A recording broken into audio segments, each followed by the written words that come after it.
2011 সালের 7 জানুয়ারি শুধুমাত্র ফেলানীর লাশে ঝুলিয়ে রাখা হয়নি। সেদিন আমাদের কাঁটাতারে ঝুলেছিল বাংলাদেশের আত্মমর্যাদা, বাংলাদেশের সার্বভৌমত্ব, বাংলাদেশের মানচিত্র।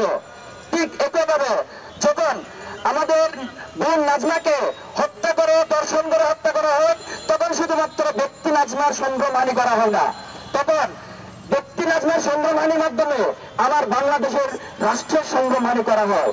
এই দিয়ে আমরা ভারতের প্রতি ধিক্কার জানাই। বন্ধুগণ, আপনারা দেখেছেন শুধুমাত্র ফেলানী কিংবা সন্ন্যাস নয়, চুয়াডাঙ্গা সাজিদুল ইসলাম কিংবা খাজা মঈনুদ্দিন নয়, ধর্ম বর্ণ নির্বিশেষে শ্রী জয়ন্ত কুমার থেকে শুরু করে খাজা নজরুদ্দিন কিংবা ফেলানী থেকে সন্না পর্যন্ত ধর্ম বর্ণ নির্বিশেষে কৃষক, শ্রমিক, মজুর সবাইকে একমাত্র বাংলাদেশি পরিচয়ে তারা নির্বিচারে কাঁটাতারে ঝুলিয়ে রেখে হত্যা করেছে। গত 16 বছরে ফ্যাসিস্ট শেখ হাসিনা বিভিন্ন অসম চুক্তির মাধ্যমে বাংলাদেশকে ভারতের একটি আশ্রিত রাজ্যে পরিণত করতে চেয়েছে।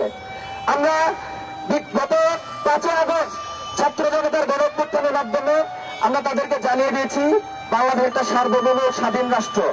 কোনোভাবে বাংলাদেশের প্রতি যদি কোনো আগ্রাসীমূলক চালানো হয়, কোন ধরনের আধিপত্যবাদী আগ্রাসন চালানো হয়, এই বাংলাদেশের ছাত্র জনতা যেভাবে খুনি হাসিনাকে উৎখাত করেছে, ঠিক সেইভাবে দিল্লি বা ঢাকা স্লোগান দিতে দিতে বর্ডারে বাংলাদেশের মানুষ চলে যাবে।